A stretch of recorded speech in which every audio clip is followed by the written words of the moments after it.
Hello, everybody again, and welcome to actually the last morning session. So this will be our panel discussion chaired by our own Tara Lee, who will be joining me alongside our three panelists for a very insightful discussion around digital accessibility and what does that mean for the charity sector. So without further ado, let me hand over to Tara and all our panelists for today. Yes, hello everybody, and welcome to the first of today's two panel discussions. My name is Tara and I'm the account manager here at Charity Digital. I'm delighted to be the chair for today's panel and I'd like to give you all a very, very warm welcome. So as you know from Lisa's intro, the session today will be covering the topic of becoming a digital accessibility champion. According to the 2023 Charity Digital Skills Report, 58% of charities say their products and services are accessible to some extent, whilst 53% feel they are monitoring accessibility and diversity of users effectively. So as a sector, we know that we can be doing better. And if you're unsure on where to start or how to progress your charity's digital accessibility, then you are in the right place. So I'm delighted to say that today I am joined by Avneet Jagpal, who is the accessibility specialist at ReciteMe. I'm also joined by Kwesi Afol, who is the Executive Director of Digital Digital and Marketing at Scope, and Joe Chiswick, who is the Principal Accessibility and Usability Consultant at AbilityNet. So during our panel discussion today, please do ask lots of questions in the Q&A section, and our panelists will address these after their initial discussion.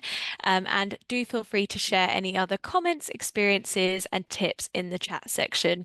And just before we get started, if there are any particular questions in the Q&A that you'd like to see answered, then please do feel free to use the upvote feature and we can make sure that we cover those off first.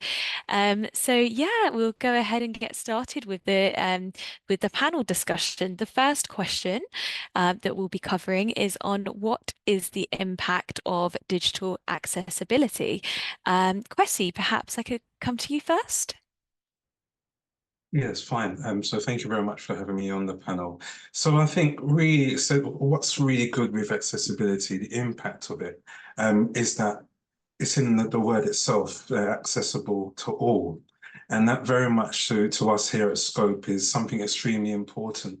And that's meant a number of different things we've had to change or are in process of changing. But creating something that everyone can access or be able to view or digest in the same way just means we're getting rid of inequality. You know, there's inequality in different themes and intersections, but accessibility, if we can do that and use digital as this really new way to do that, then we are enabling many more people and groups to be able to get access to content that they are deserved of having. Yeah, fantastic, Kwesi. Thank you so much. That's such a great point to set the scene. And Avneet, I could see you nodding to some of Kwesi's points, so I'll come to you next. Yeah, thank you for the question. So I think when we see accessibility here at ReciteMe, we try and cater to the needs of everybody. So essentially, you may have a physical disability, you might have a situational impairment. We're trying to include everybody as much as possible in every service that you should be creating. So specifically, when we talk about charity organizations, we try and see that we're trying to raise awareness of accessibility, and we sort of see how much that can impact our end users. If you're delivering something that's inclusive, or if you're delivering something that's not inclusive, you're targeting a wider audience. You're making, at the end of the day, our aim is to make sure that everybody is happy and they can use the service to their full ability, and we shouldn't be excluding everybody. So I think driving accessibility from the initial days creates a huge impact for our end user. Yeah, that's such a great point, Avneet, on ensuring that services are available to everybody. So yeah, thank you so much for that. And finally, Joe, I'll come to you for that first question. Sure, thank you.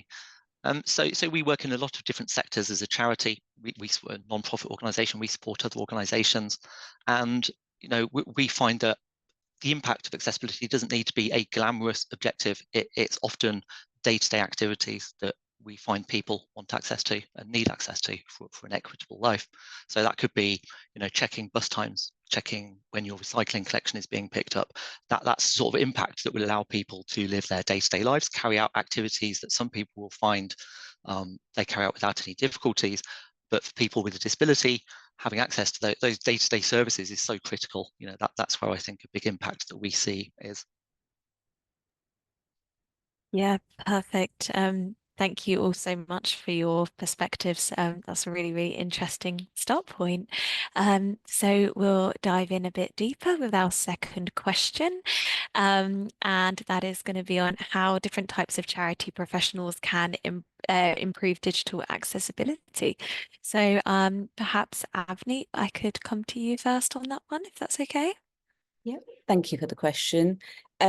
So when we say professionals, I think there's a wide range of people. So you look at managers, you look at trustees, you look at HR. But it's a matter of about bringing essentially everybody to the same page, so everybody caters and understands accessibility with the same passion. And when I say that, I think we like to start at the top level. So we might have the CEO that would be the driving person for the strategy of building something that's accessible. And then you're sort of slowly moving down the chart. And then you look at, say, for example, if you're in the finance department, you need to try and understand what sort of correct tools you should be accounting for. So something like you should be sort of making sure that you're testing internally with assistive technology and you're providing the means for your users to get access to them tools, not so much your users as well, but such as your employees as well. And then I think marketing also plays a crucial role. So for example, if you're going out marketing your product, you need to make sure that you deliver everything in an accessible format. So not only you're talking about accessibility, the documents that you're providing, say on your socials, also need to be accessible. So in a nutshell, I think everybody within a charity organization has a key role to play, and together they can bring an accessible solution for our end users.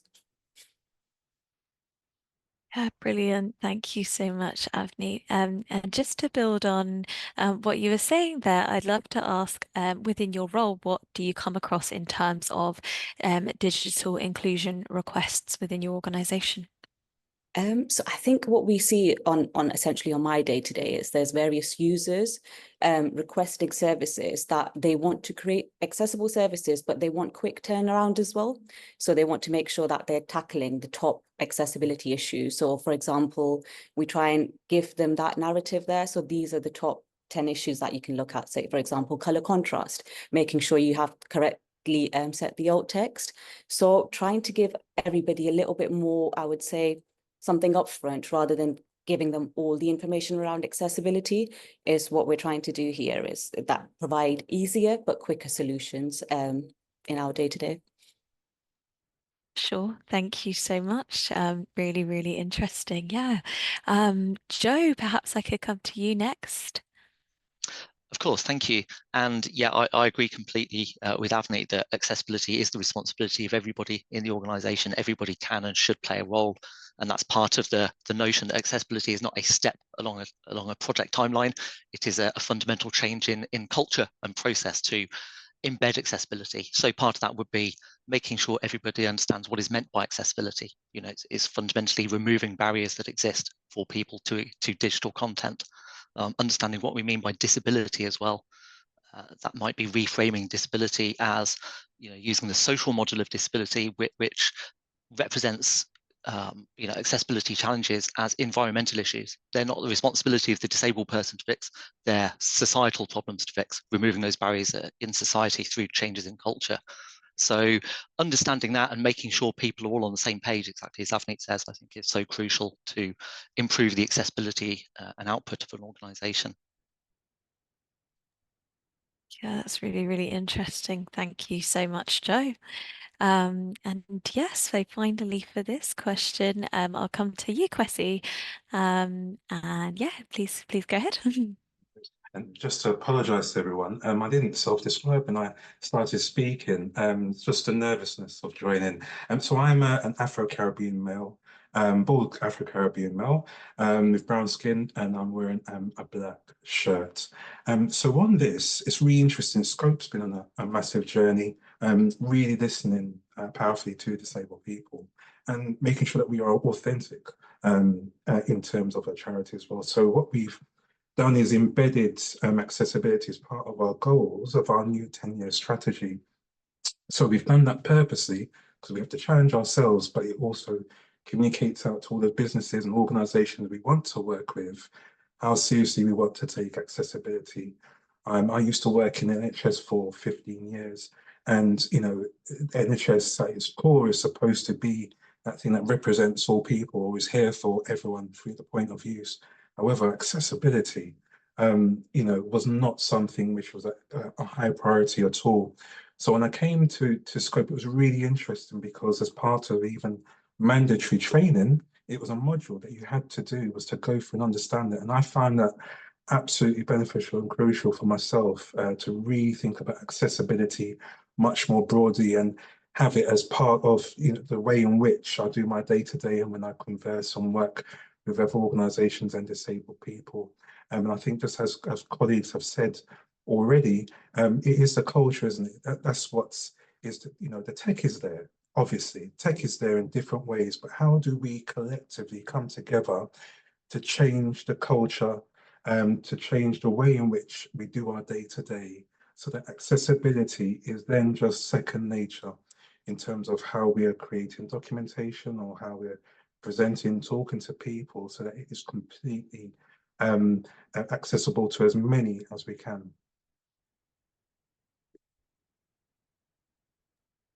Sure. Thank you so much, Kwesi, for sharing your perspective there. That's really, really good. Yeah, I'd love to ask you some more on what charities could do as a next step in creating a more digitally inclusive culture. Yeah, so and I think, and sorry, I was touching on the last points, but I think as Joe said as well, and Anthony has said, is that really does need to start from the top to make sure that it is a priority for the leadership team, and then also can filter down to colleagues. But then it's not just one way, and it'd be great for obviously us in the charity sector to be able to encourage our teams that are doing the day-to-day detailed granularity of work to feed up of where we need to improve. And that happened very recently. We're working on our brand as a charity, and the presenting of that. There are a few points that we noticed we needed to work on because it wasn't fully accessible.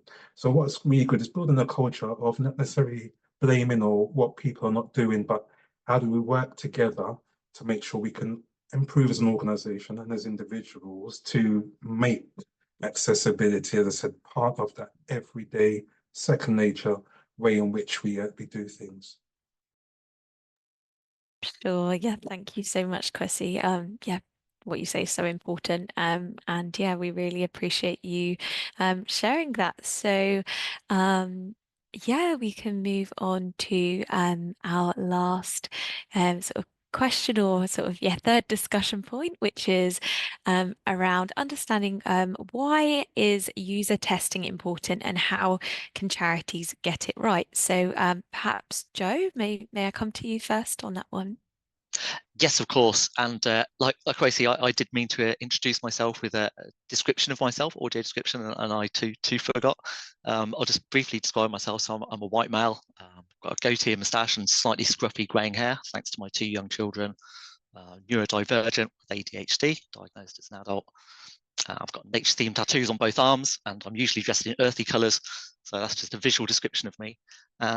And in response to the question about how important usability and use testing is to accessibility, really difficult for me to understate how important it is, because we talk a lot about the standards. When we evaluate digital content for accessibility, we often refer to the standards. These are the global standards. W3C create them. They're called the Web Content Accessibility Guidelines, and they're a very structured way of ensuring that digital content meets those standards. Ultimately, all those standards do is tell you if you meet the standards or not. They don't tell you if it's going to be usable in a practical real life situation. So rather than conforming to the standards being the goal of any project, really they are the starting point. People want to get to the standards, and at that point they know they're conformant, but they want to take that extra step, make sure they're usable as well. And that's where we, encourage people to enlist and work with disabled users. Exactly like Crazy was saying, seeking disabled people's input on this is so important to do so. And there's a saying in the disability community, nothing about us without us, which just points to that need for there to be that ongoing dialogue. So using and working with disabled users to evaluate how usable a product is so important. They'll identify real world problems that people are facing, and through discussion we can work out how to resolve those challenges. But the only way you can uncover those is by working with people, because you will otherwise be surprised further down the line when somebody says, I cannot access this for these reasons, and it wasn't covered by the standards that you may have already been working to. So yeah, it really is critical to ensure that you do work with disabled users. Yeah, that's brilliant. Thank you so much, Joe. And yeah, I just wanted to sort of feed back into what you said there with a question on when you're thinking about developing a new service, at which stage would you typically run a user group? Yeah, it's a great question. I mean, accessibility, as I noted before, it's not a single step maybe. So you should be considering accessibility even at the requirements gathering stage of a project, looking at, what are the goals of this project, who's going to be using it, what do they get out of it, and so on. Even at that very early stage, accessibility should be considered. You can invite people to user groups. You can make sure you have a representative set of users, and representative, of course, encompassing disability as well. So yeah, from those early stages, I would encourage people to include disabled people in those discussions. Sure. Yeah, thank you so much, Joe. Such an important point that you just raised there on representation. So yeah, that's really good. And then yeah, Avneet, if I may come to you next for your perspective on why user testing is important and how charities can get it right. Yep, thank you for the question. I'll do the same. Sorry, I forgot to introduce myself visually. I'm a 30-year-old Indian female with dark skin. I've got my hair tied in a ponytail. My hair color is black, and I'm wearing a leopard printed top with black trousers. So back to your question, I think so when we talk about charity organizations or any organizations on the whole, it's quite crucial that we look at user testing, and like my colleagues have said there, from the early stages. And what we tend to do here, essentially, the main thing that we try and do is consider users from all walks of life. So we try and set up personas. And I think personas are crucial when it comes to identifying key users for usability testing or user testing. In personas, you try and cover somebody that might have a visual impairment, or somebody might have an hearing impairment.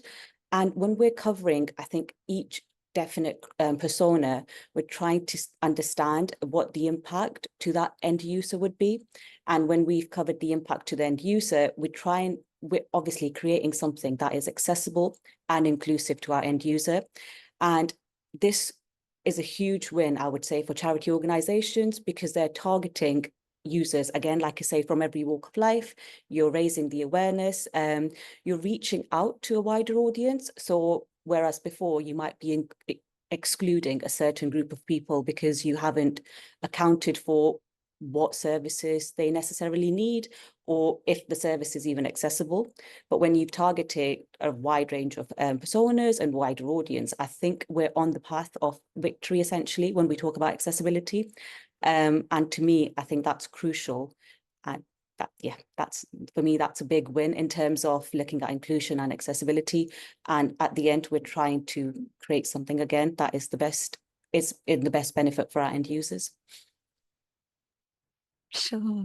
Yeah, thank you so much, Avneet. And just interested in learning from your own perspective of having worked across, worked helping many different organizations from a website and donation platform point of view. I don't know if you had any specific recommendations that you could share in line with those areas. Yep, so I think definitely, like I said before, there's top 10 areas or WCAG failures that you could focus on. And I think color contrast is a crucial part.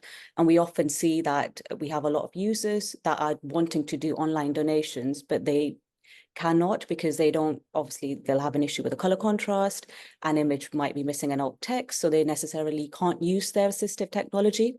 You could look at a couple others, so sort of maybe the link purpose is not correctly defined, and then sort of making sure that you're tackling them top issues based on WCAG. You're trying to sort of cater to their needs, and like Joe said there as well, so you're making sure that you're embedding accessibility from the early stages. So in design, you're designing accessibly, you're developing accessibly, and then obviously you're performing user testing, and then combining that all together, you're creating an end product that is accessible to everybody. So little steps, but the end goal is to make sure that the service is accessible, essentially. Sure. Thank you so much, Avneet. Those are really, really helpful recommendations. And then, yes, finally, on this question, I'll come to you, Kwesi. Sorry, if you could just remind me of was that about the when to have user testing at what point? Yeah, exactly. So the question was on why is user testing important and how charities can get it right. Of course. Thank Now, you. no, thank you for the question. You know, as I said, I think it's important for us to be transparent when we don't get things right, and I think at Scope there are a number of ways in which we haven't got it right. And I think, just as colleagues have said, as early as possible, from when you're looking to do a piece of work which is going to involve you publishing something, is to engage people then for user testing. A few things over the last year and a half being here at Scope haven't worked out well because, unfortunately, it's either been brought in late, either through a scheduling thing or another reason, and then you find quite late on, oh, actually, we've, as it's been commented, some of our pictures haven't had the right alt text, and sometimes that's been like the day before we've published. So our 10-year strategy, we realised, right, accessible format in HTML, brilliant. However, there were 2 images, and this was done very late in the day, and it's really important for us as a charity that champions accessibility to make sure that not only we're able to resolve that, but build in things to when people are doing pieces of work to just have it really clear at this stage, you know, really do have it, the right proper testing, and if possible, independent. So you may have a few colleagues that can advise on that or can input in that, brilliant. But someone that's not involved with the project and has an accessibility need that you can involve at the very beginning, even better. Because, you know, with the best will in the world, sometimes if we are not faced with that accessibility issue, it can, through genuine, just overlooking, just something just, you know, you just take for granted and build it in. So it's really important to sort of have it as this is how we work. At the very beginning, you're doing anything, you do put in user testing and that sort of user input into things that you're creating. Sure. Yeah, that's so interesting. Thank you, Kwesi. And I think probably something we can all relate to around projects and planning timelines, making sure we have plenty of foresight to make sure things run smoothly. But as you say, we can't always plan for everything. So yeah, really, really valuable points that you shared there. So yeah, I believe that Lisa is going to join us once again for the Q&A section. So Lisa, perhaps I can hand over to you for the questions from our audience members. Yeah, sure. Thank you. And thank you to all of you for this very insightful presentation. We've got quite a few questions already coming in, and essentially it would be great to hear your perspective, because I don't know whether you've been able to attend some of the other sessions this morning, or no? Oh no, unfortunately not. But don't worry, it's all recorded, so you can share with the team afterwards. But yeah, because people have been very interested around the culture aspect of the digital accessibility. So actually the first question is, so how would you recommend creating a culture where accessibility is prioritized? Because obviously for perhaps from your point of view, Kwesi, this is your bread and butter. This is what Scope is doing. So from any other type of charity, that how should they go about that? I mean, what I would say, so thank you for the person who submitted the question, is that it really it's a journey. So first of all, I think you have to accept that sometimes it will take other colleagues a little while longer. Sometimes people forget, as I've forgotten, and sometimes. So to really drive that culture, you've got to embed it in a place where it's something which is linked to your organization. So as I said, we've put it in our 10-year strategy. That's on our website. Of one of our goals in terms of, or one of the things that we aspire to, that within 10 years, accessibility is second nature. And that's something that's contributed. We have, as I said, it's part of the mandatory training. So having very, just like, it doesn't have to be War and Peace as a module, but something that helps the person to see, wait a second, like they're serious about this. But then also, as what's really good is that in all of the work that you're involved with, is being able to have or challenge each other. So, for instance, someone shared a PowerPoint internally, even though it's a working draft. We've committed that working drafts sent to more than one person should be accessible. And because it's really helpful if you use tools, I'm not sure if I'm allowed to mention digital tools by name, but popular office-based digital tools, they normally have an accessibility checker that you can just press. So we've really gone out of our way to challenge each other internally, not be precious and not be defensive, but being open to, okay, you know what, you were right. I should have done that. Or did you know that this button here can make sure that the content that you're writing is in grade 7 or below? Obviously, from an accessibility perspective, that's really helpful. Also, if we know that different generative AI tools available now, a good feature is that you can actually say, please read this document that I've uploaded. Could you rewrite it into, and for someone with a grade 7 or lower ability to read? So straight away, it's saving you time because you're thinking about words you've used or acronyms. Those tools are largely really helpful to just be able to do that. And so doing that as a culture, doing that regularly, speaking about having drop-ins, we have lunch and learns at the organization. That's what really helps the culture to change. As I said, the tech is there. If you can buy the most fanciest tool for all of your employees, but it really is the culture. It really is the practices that you try to work together on.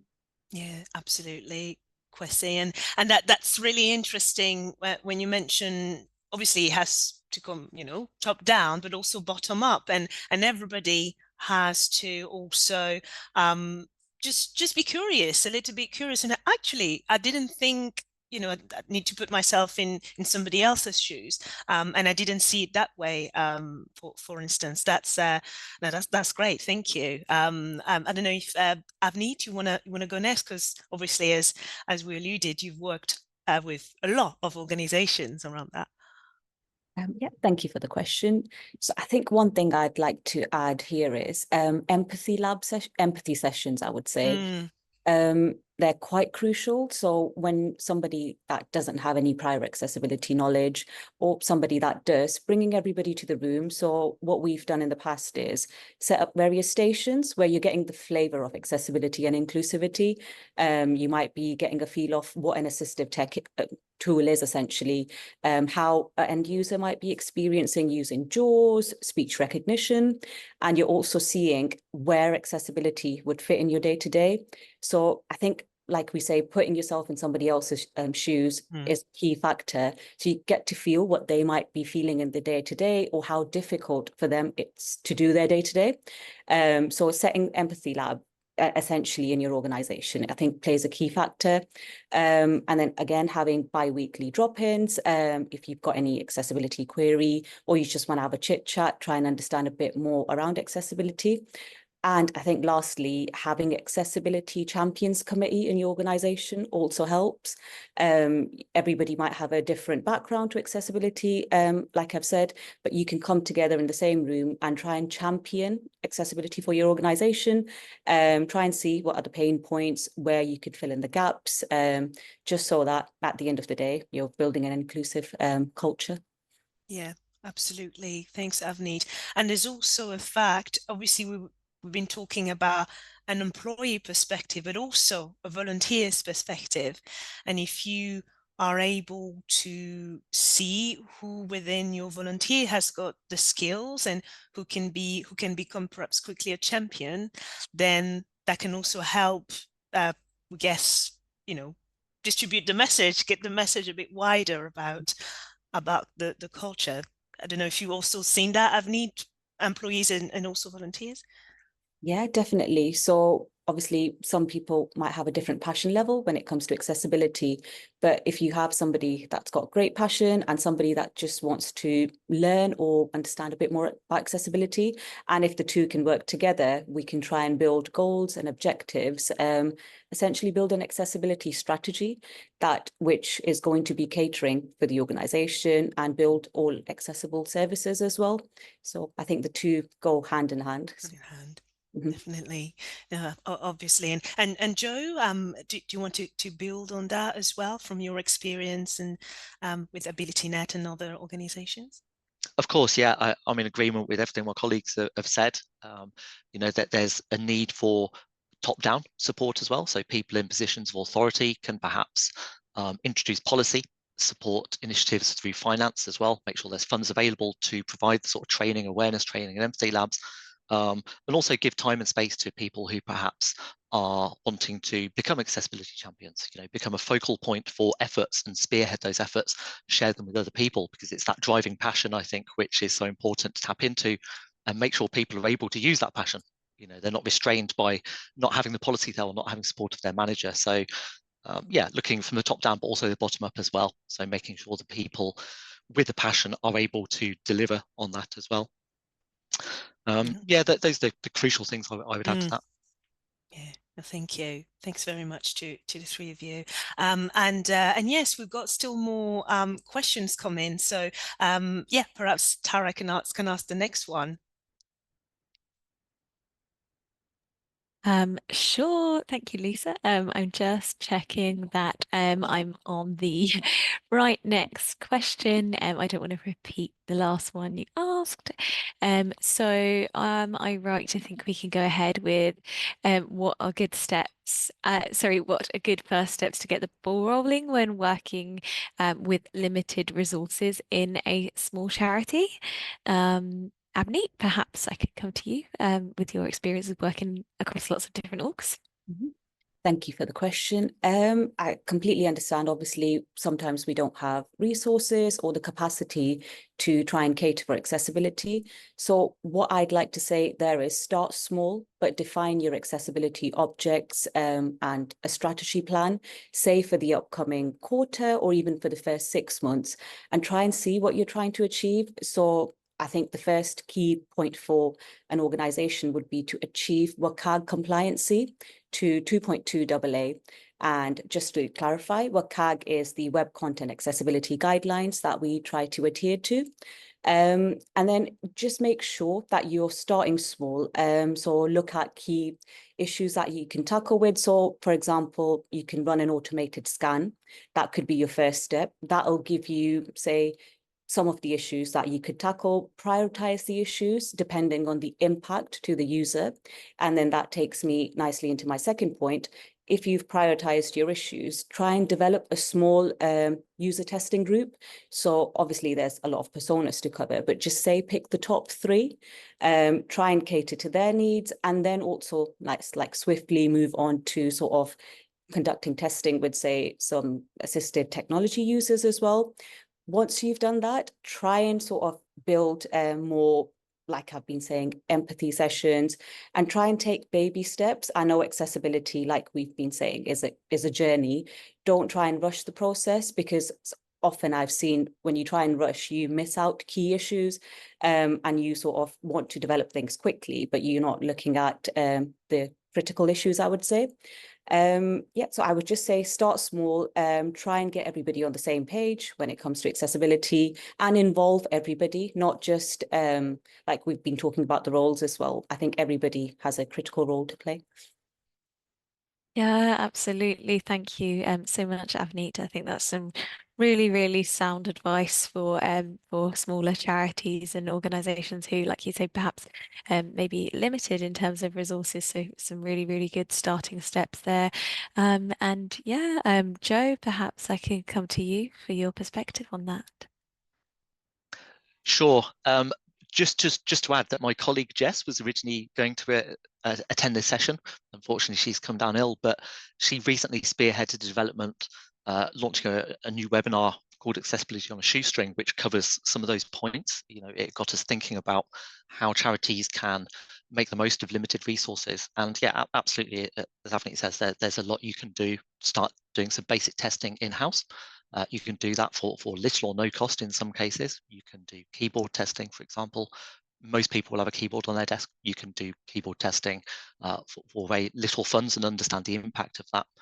I would encourage people to have a look at the W3C have a website called the WAI, the Web Accessibility Initiative, and it's a really great starting point because it introduces people at a very basic level to the concept of what digital accessibility is, and it has a lot of videos of people talking about the issues they face and how they might be resolved.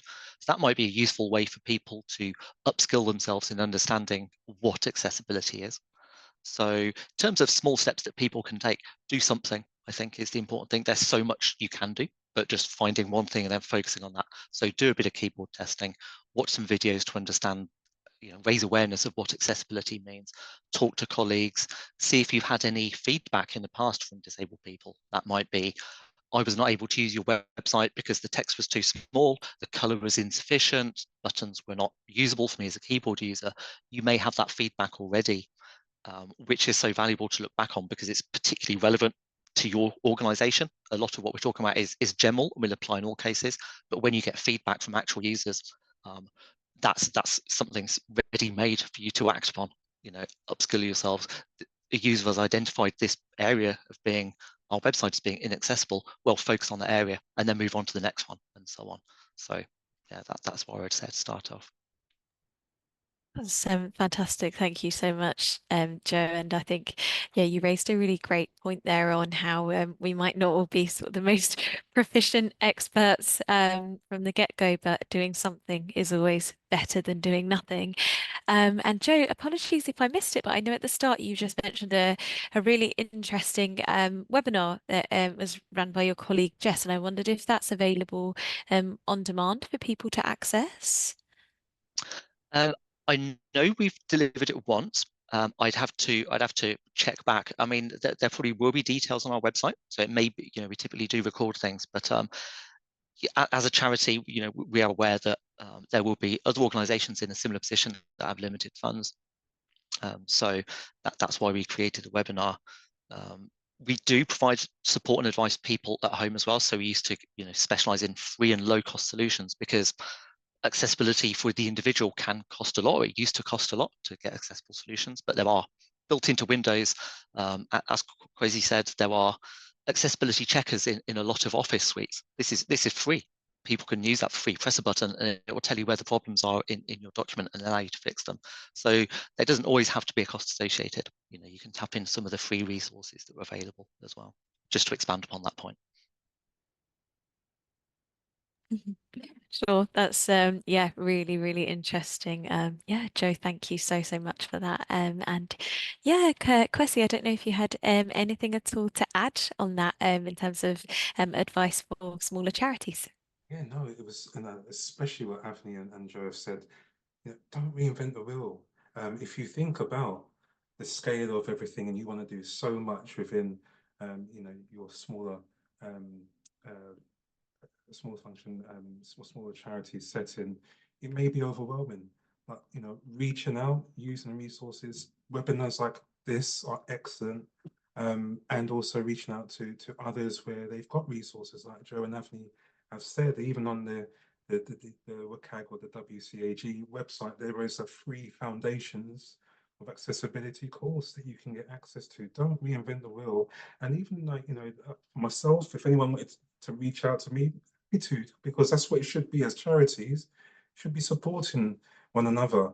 Mostly we are at the really sharp end of trying to support people that have been forgotten in society. We don't always have the resources, and that's why it's important as charities, we are not precious, and that we should be sharing what we have. And I'd be more than happy to share what we have with people and learn from other charities as well. So yeah, that's what I was just to add to what everyone's already said. Yeah, brilliant. Well, thank you very much. And actually, Kwesi, there's a couple of questions, probably more directed at you, because somebody asked whether so the mandatory training module that that you mentioned, do you know whether it's available for others to use, or whether some bits perhaps are available for inspiration? Well, our champions came up with it together, but on this special obviously event that yourselves have put on, there's a great business card exchange thing. So if people want, I can be able to connect you with the digital accessibility team. I'm sure that even though we've created it internally, there are things that we can share to help you guys be able to develop that. Just to say on that, that was really tricky. So there wasn't, before I started at Scope, I think for 2 years, they've been trying to develop a platform that not only delivered the training, but was accessible in itself. What we had was the training was fine, but the actual platform to do it, so that various screen readers, JAWS, and audio function were able to be supported. So that can sometimes be a barrier, but we can share information on that as well. Not a problem. Thank you, Kwesi.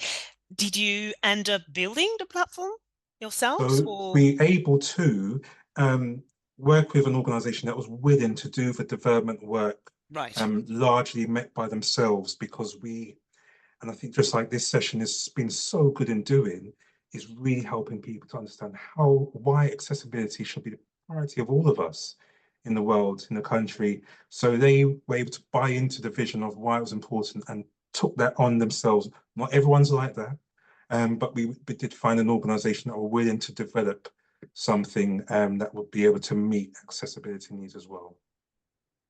Definitely. Well, thank you, Kwesi. And actually that helped us move into another question that's been very much voted, because you mentioned, the tools and an organization that has seen your vision, so has been able to develop that specific learning platform for you.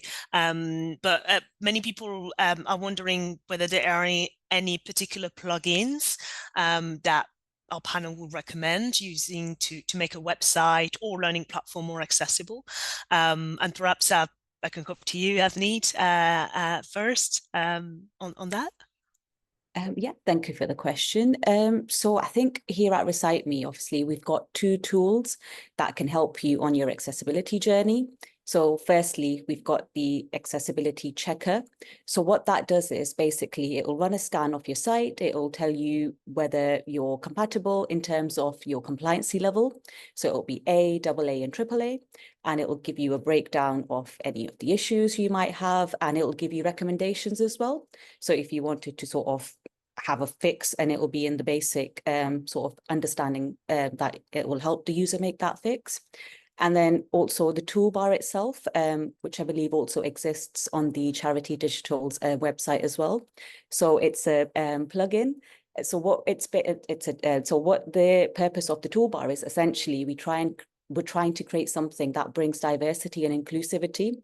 So you can have I would say the key features of the toolbar are you can change the language. So obviously we know that English is not everybody's first language. You can choose the language, read the content in the way that would be the most suited to yourselves, change the focus on the screen, change the color. So some people might have issues such as color blindness, so you can change the color contrast levels, magnify text. So all in all, trying to give the user, so making sure that the service they're looking at is personalized to their view. So I think that's the two key tools that we provide here at ReciteMe. And I think they're a great starting point if somebody was wanting to go on the accessibility journey. Yeah. Amazing. Thank you so much, Avneet. That's really, really valuable and helpful. And yeah, I don't know, looking at both Joe and Kwesi before we move on, if either of you had any other recommendations in terms of plugins? Sure, I'm happy to make a few comments. So, I mean, I'll just make a few general comments about automated tools in general, because we use tech, and it's right that we allow tech to help us create more accessible products as well. I'm always keenly aware of the limitations with technology as well, because accessibility is a human endeavor. That there should be humans involved at some point, and automated tools great to supporting that endeavor. Kwesi mentioned some of the tools that can be used to help rewrite content as well, to make it more accessible by reducing use of jargon. There's free tools out there that will help you do that. I think one is called Hemingway, if I'm allowed to mention. I'm not sure who developed it, but it's a tool that helps you write more accessibly and grade content so it's more easy to read by the general population. There are tools that I use as an accessibility consultant, so I evaluate websites for accessibility, but they're relatively technical. But you can get plugins for most CMSs, content management systems, that will help you write accessibly, that will check images have alt text before you publish them, and so on. Those are some tools that you could look into as well. So yeah, by all means, use tools in your approach to become more accessible, but also remember the human, I would say, as well. Just reflecting back on the need for human user testing as well throughout that process. Brilliant. Thank you so much, Joe. Yeah, really, really interesting and really helpful again. So yeah, perhaps we can move on to the next question on this one is, as Lisa said with the last one, has been highly upvoted, so one that a lot of people would like to see answered, and it covers how can charities reach out to their users with disabilities for user testing? So any ways that charities could potentially go about that? And Kwesi, I saw you nodding there, so perhaps if I can come to you first. Yes, no problem. So at Scope, we've been privileged to be able to build up a community. So we have like a community platform where disabled people are able to join, have discussions on different topics, but also can opt in to be a member, and then can opt in to be a part of certain things. So for instance, we have just recently acquired for free, which is really great, a ChatGPT style tool. So that's a generative AI tool to do, just some very routine sort of tasks that do, in terms of automation and rewriting documentation, helping with content, and also understanding information and data. And what I've been able to do is that, because we have members of the charity that are disabled and have opted in to potentially be involved, because right at the beginning we've offered people, would you like to join us for an hour session, over video conferencing, to talk about this tool, to go through some of the features, and then be able to really invite them that way. So if you have people already that you are supporting and helping as part of your charity, regardless of the need, it'd be good to reach out to those people and say if they would like to be involved, and also be mindful, if you're hosting those people in a physical space, to, if you're able to be able to take care of expenses like travel and stuff, just to make sure that obviously everything like that is fully transparent. But that's like one way that I've been immediately been involved in that, is just asking members of the charity, disabled people, if they'd like to be part of a user development group. And it's not a quick thing. And it's one that would have to bear in mind people's time as well. So brief, frequent sort of sessions progressively over the next 12 to 2 years, actually. We're hoping to work and actually be able to get that direct input, direct feedback on this tool, and how we can, hopefully make it one of the few generative AI tools which has been completely developed or shaped by disabled people. So I would say that's a good way to get people involved.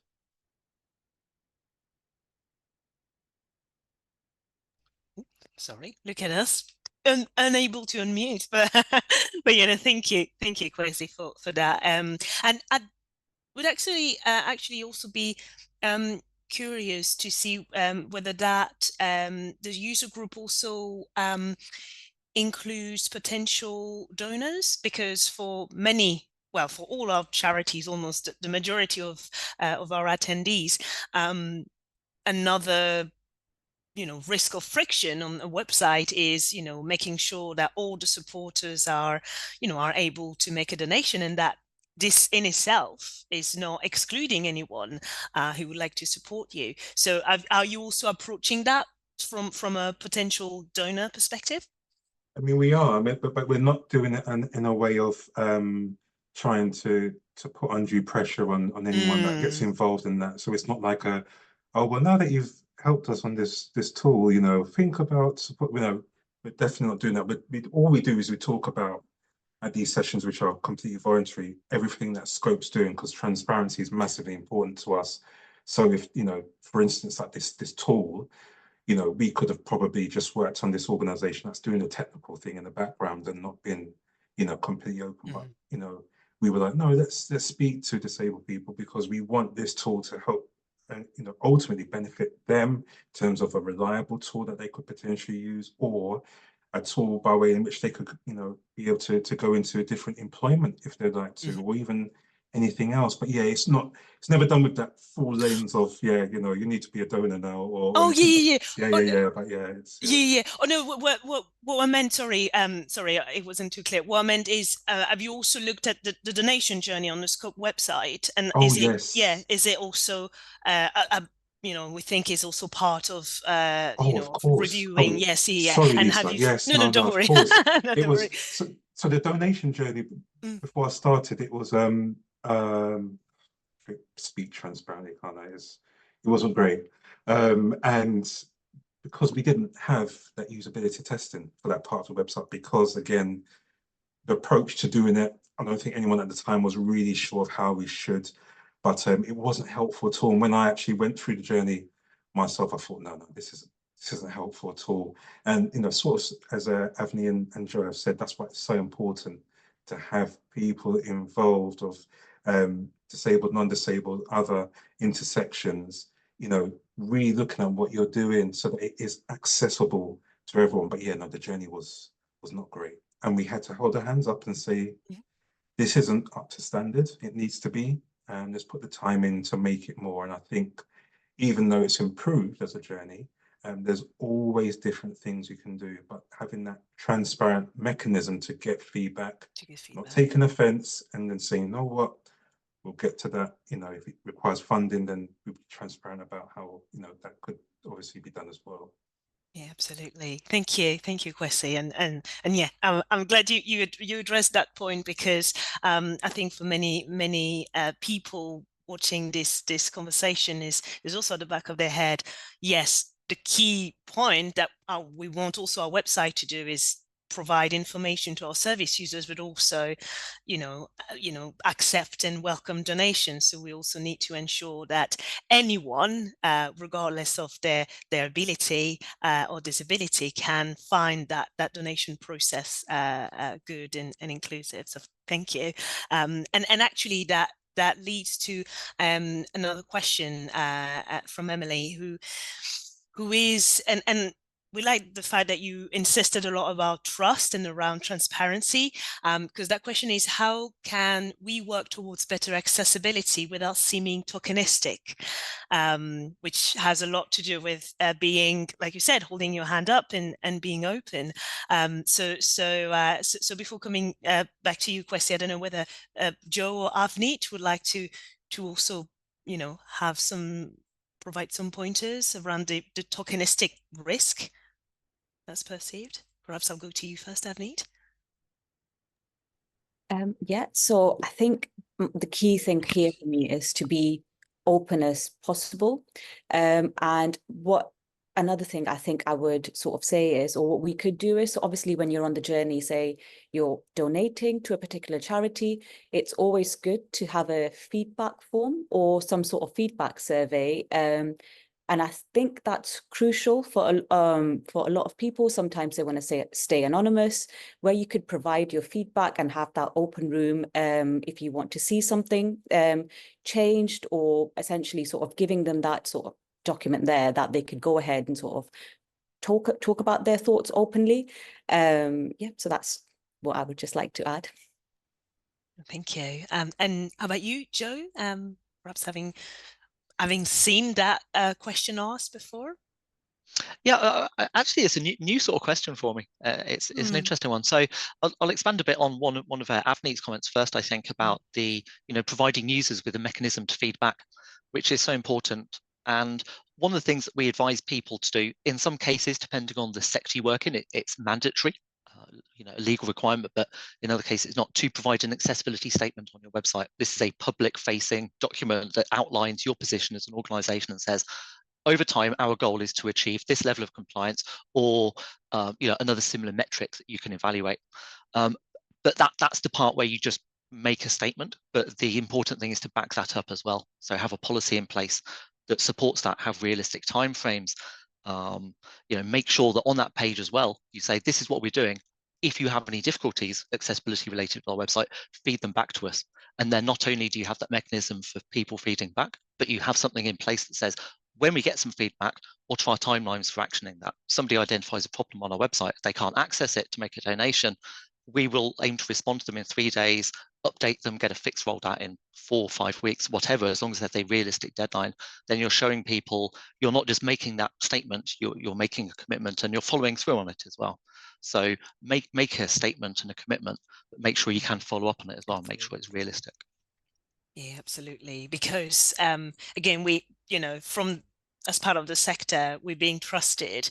So people trust us for our services, for our impact, and they trust us with their funds and with their, their time, etc. So it's very important to uphold that trust, and we keep we keep on repeating it. But so long as you've got that relationship, then people know that you're being genuine about, about wanting to be more accessible and inclusive, then, nobody will be saying that it's tokenistic, because they know that you're truly care about, contributing to making society more inclusive. So yeah, and like you said, it can be very simple page on the website, being like, this is something we're actively working towards. Let us know how we're doing at the moment, which is also what we're doing as part of this event. Let us know how we're doing, where we can improve, and we want to make sure that we make it right as we're learning. So I think it's very important. But yeah, and I also wanted to add that part of the things that we're doing at Charity Digital is, looking at, putting ourselves in the shoes of other users, and what they could, see that is not working. And one of the things that our content colleague have developed is actually a text to speech. So as many of you will know, we do loads of articles. So the idea is that for each of our articles, there's an option for it to be read out loud. And it's, I think we're using I think we're using 11 Labs, it's called, but what is more important is, as Avneet said, we are using the Recite Me accessibility button on our website.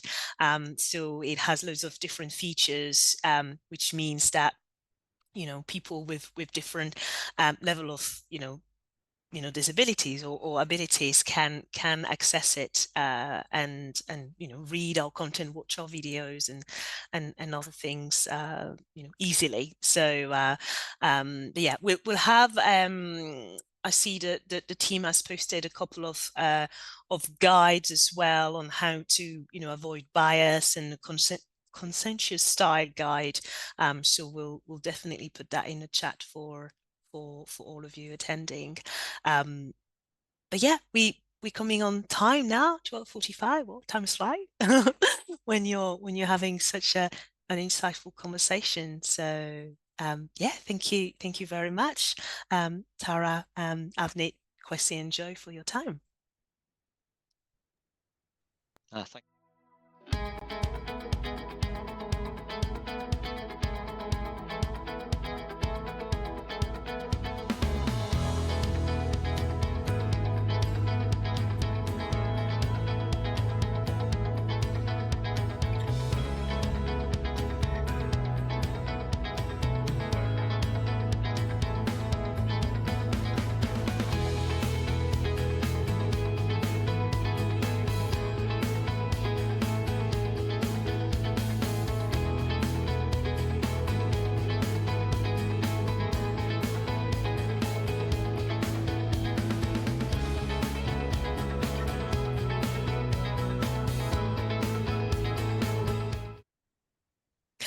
Sorry about that little drop, but yeah, thank you very much to all of you for joining us. Our some of our panelists will still be available for a couple more minutes if you have any questions, and I'm pretty sure they can be found on LinkedIn and other means in order for you to ask questions, and it's great just to share experience and expertise because yeah, the sector needs it and the sector thrives from it. So it's been really great having you all. And yeah, whilst you must be wondering, gosh, we are hungry, and so are we. So this is the end of our morning session. Thank you so much to all of you for joining. We are now going into our lunch break. Please be back in time for our next session, which is starting at 1:30, and will be presented by Rick Willem, Chief Technology Officer at Public Interest Registry. And Rick's session will be covering cybersecurity and accessibility for all. Once again, thanks to all our speakers and partners for helping us make this day, available for everyone. And thank you once again to all our panelists for today's first panel of the day, for their time. So thank you very much. Thanks.